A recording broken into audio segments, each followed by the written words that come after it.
मित्रांनो, जेवण करताना या चुका तुम्ही अजिबात करू नका. वास्तुशास्त्रात हिंदू धर्मामध्ये या चुका वर्जित मानल्या जातात.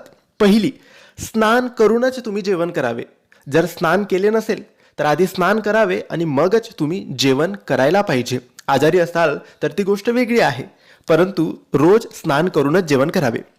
मित्रांनो, जेवण आपण ज्या ताटात करतो तर जेवण झाल्यानंतर त्या ताटात हात धुवायचा नाही. हात आपण बाहेर जाऊन धुवायचा किंवा वॉश बेसिनमध्ये हात धुवायचा. ताटात कधीही हात धुवायचा नाही. मित्रांनो, मांडीवर किंवा हातामध्ये ताट घेऊन जेवायचे नाही.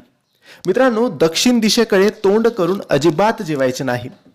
जेवण करण्याआधी ज्या देवावर आपली श्रद्धा आहे, विश्वास आहे, त्या देवाचे, त्या गुरुचे एकदा स्मरण करावे, नमस्कार करावा, की त्यांच्याचमुळे आपल्याला हे जेवण मिळतंय, आपल्याला अन्न मिळतंय. तर या गोष्टी आहेत, याकडे लक्ष द्या आणि या गोष्टीची अंमलबजावणी करा. श्री स्वामी समर्थ.